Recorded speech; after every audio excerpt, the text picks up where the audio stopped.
네, 오늘도 주님의 임재가 충만하시기 바라겠습니다. 오늘 말씀은 로마서 2장 9절에서 11절 말씀입니다.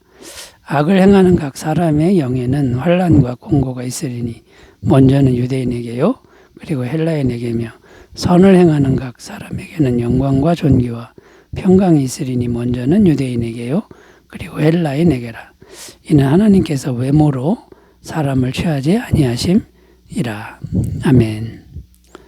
자, 오늘 말씀에 보면은 악을 행하는 사람에게 있을 일과 또 선을 행하는 사람에게 있을 일이 무엇인지를 말씀하고 있습니다. 악을 행하는 각 사람의 영에는 환난과 공고가 있으리니 이렇게 말씀하고 있고요. 선을 행하는 각 사람에게는 영광과 존귀와 평강이 있으리니 이렇게 증언하고 있습니다. 그런데 여기서 질문이 생깁니다. 어떤 질문이 생기냐면 어떤 사람이 선인이고 또 어떤 사람이 악인이 되는 것인가. 앞에서 살펴본 대로라면 이 세상에 선한 사람은 있을 수가 없습니다. 왜냐하면 모든 사람이 하나님 보시기에는 다 죄인이기 때문이라는 거죠. 자, 그런데 오늘 말씀해 보면 선을 행하는 사람에게 영광과 존귀와 평강이 있다. 자, 이렇게 말씀하는 걸로 봐서 선을 행하는 사람이 있을 수 있다. 이렇게 말씀하고 있다라는 겁니다. 자, 그러면 성경이 말하는 진정한 선, 그 성경이 말하는 진정한 선, 하나님 보시기에 진정한 선은 어떤 것인가? 이런 주제로 말씀의 주제를 설정하고 말씀의 은혜를 나누어 보겠습니다. 자, 첫 번째로 가보겠습니다. 성경이 말하는 진정한 선은 선하신 분을 믿는 믿음이 진정한 선이다. 이런 의미가 있습니다. 마태복음 19장 17절 읽습니다. 예수께서 이르시되 어찌하여 선한 일을 내게 묻느냐. 선한 이는 오직 한 분이시니라. 내가 생명에 들어가려면 계명들을 지키라. 자, 여기 보면 선한 분은 오직 한 분이시니라. 이렇게 기록하는데 선한 분은 하나님 한 분이다. 하나님 외에는 없다는 말씀입니다. 인간은 아무리 노력을 해도 선할 수가 없다는 말씀이죠. 자, 그러면 어떻게 인간이 선한 사람이 될 수 있습니까? 인간 스스로의 노력으로 될 수 있는 게 아니고 오직 선하신 하나님을 믿는 믿음이 있으면 된다. 그러면 선하신 분을 믿으면 어떻게 해서 선한 사람이 되는 겁니까? 선하신 분을 믿으면 그 믿음을 통로로 해서 선하신 분이 우리 안에 들어오는데 우리 안은 죄가 많죠. 하지만 죄가 많은 우리는 선하신 분보다 훨씬 작습니다. 너무나도 작습니다. 그 믿음을 통해 선하신 분이 들어오면 전능하신 선, 광대하신 선으로 우리를 덮고도 남는다라는 것이죠. 그런데 이 선하신 분은 믿기만 하면 언제든지 우리 안에 들어오신다고 말씀하고 있다는 겁니다. 요한계시록 3장 20절 볼지어다 내가 문 밖에 서서 두드리노니 누구든지 내 음성을 듣고 문을 열면 내가 그에게로 들어가 그와 더불어 먹고 그는 나와 더불어 먹으리라. 자, 이 선하신 분이 언제든지 믿음으로 영접하면 들어오시는데 들어오셔서 어떤 일을 하십니까? 우리의 죄를 영원히 깨끗하게 해결하시고 또 영원하신 성령님을 우리 안에 계속 부어주신다라는 겁니다. 사도행전 2장 38절 베드로가 이르되 너희가 회개하여 각각 예수 그리스도 이름으로 세례를 받고 죄사함을 받으라 그리하면 성령의 선물을 받으리니. 자, 그리고 또 어떤 일을 하시는 겁니까? 믿음을 통하여 일하시는데, 자, 우리가 어떤 믿음을 갖느냐에 따라서 이 선하신 분이 일을 하는데, 우리가 선한 기도, 하나님이 기뻐하시는 그런 믿음을 가지면 그 믿음을 통로로 해서 얼마든지 역사하신다라는 겁니다. 마태복음 8장 13절 예수께서 백부장에게 이르시되 가라 내 믿은 대로 될지어다 하시니 그 즉시 아이니 나으니라. 자, 그러므로 여러분 이제 진정한 선을 위해서 우리가 할 일이 명확해졌습니다. 그 유일한 일이 뭐냐면 선하신 분을 항상 믿는 일을 하는 것이다 라는 겁니다. 요한복음 6장 28절 29절 그들이 묻되 우리가 어떻게 하여 하나님의 일을 하오리까? 예수께서 대답하여 이르시되 하나님께서 보내신 이를 믿는 것이 하나님의 일이니라 하시니. 그러니까 진정한 선을 위해서는 믿는 일 이 한 가지를 계속 해야 된다라는 겁니다. 그런데 안타까운 현상은 믿는 일보다는 내가 열심히 뭔가 노력하는 일을 더 중요하게 여긴다. 이것이 안타까운 일이다라는 거죠. 이거는 하나님 보시기에는 진정한 선이 될 수가 없다.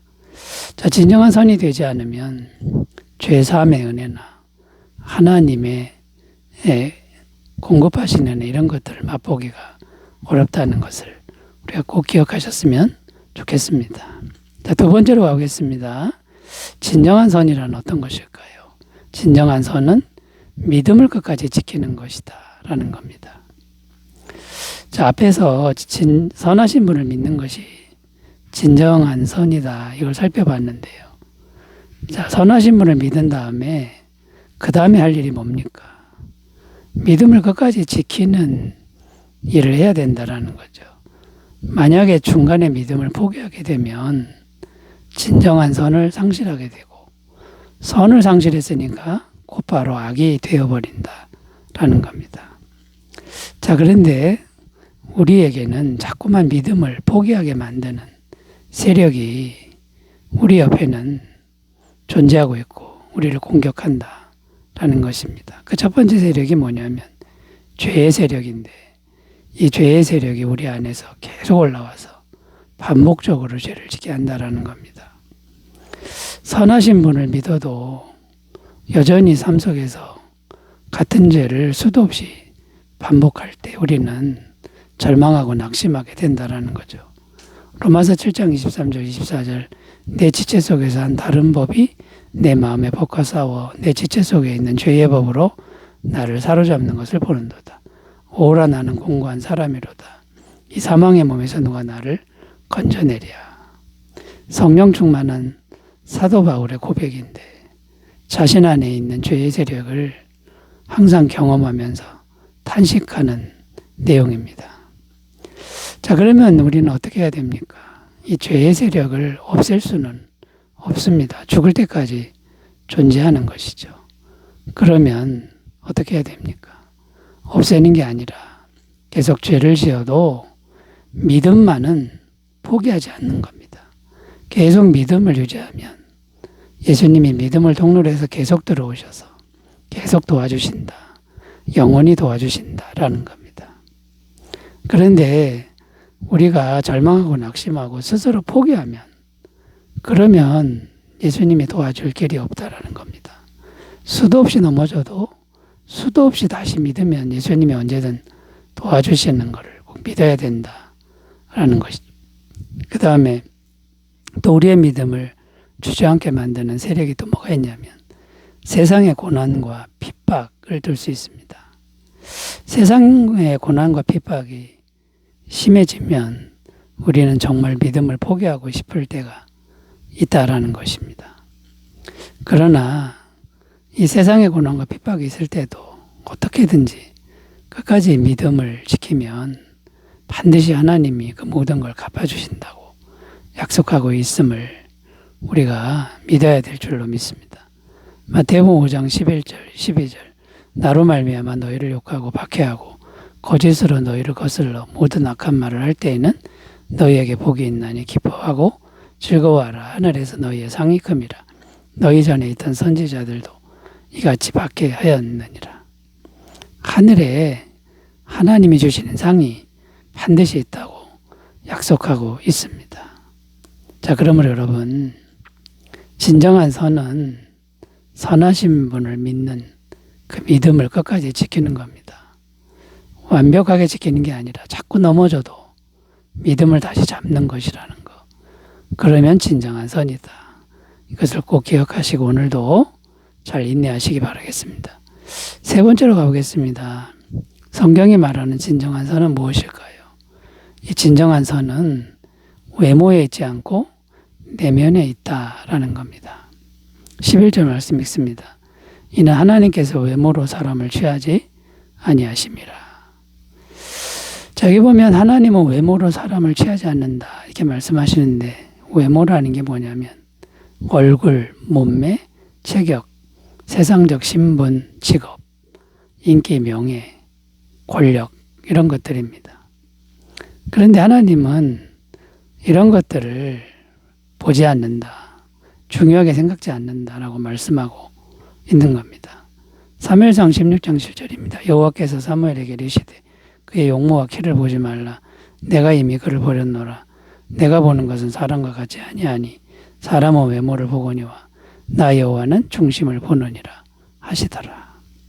이 무슨 말씀이냐면, 사무엘 선지자가 앞으로 이스라엘 왕이 될 사람을 찾으려고 이새라고 하는 사람의 집에 갔는데 아들이 8명이었습니다.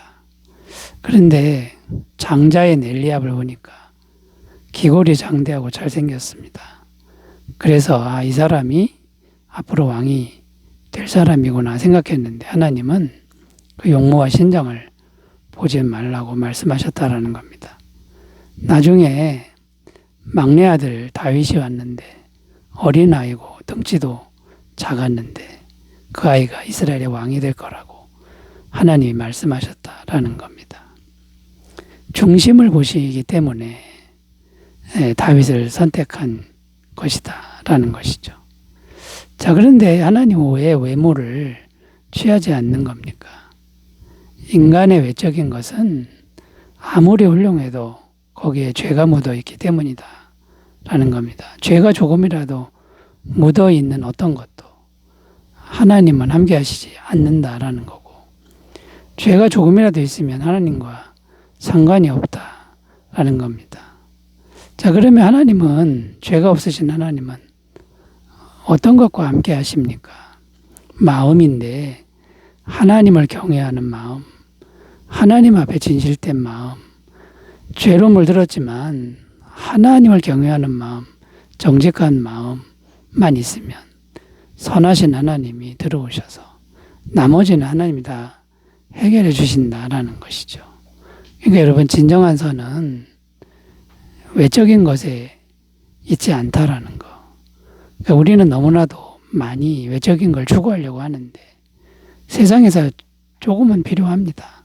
그러나 지나치게 추구할 필요는 없고, 마음에 진실된 믿음과 하나님을 경외하는 그런 믿음을 항상 잘 가꾸시는 그런 삶을 사셨으면 좋겠습니다. 자, 여러분, 진정한 선으로 살아가는 복된 삶이 되시기 바라겠습니다. 기도합니다. 하나님 아버지, 우리의 믿음은 진정한 선한 분이신 주님을 믿는 믿음이 되게 하옵소서. 예수님의 이름으로 기도드립니다. 아멘. 기쁨과 감사가 넘치시기 바라겠습니다. 감사합니다.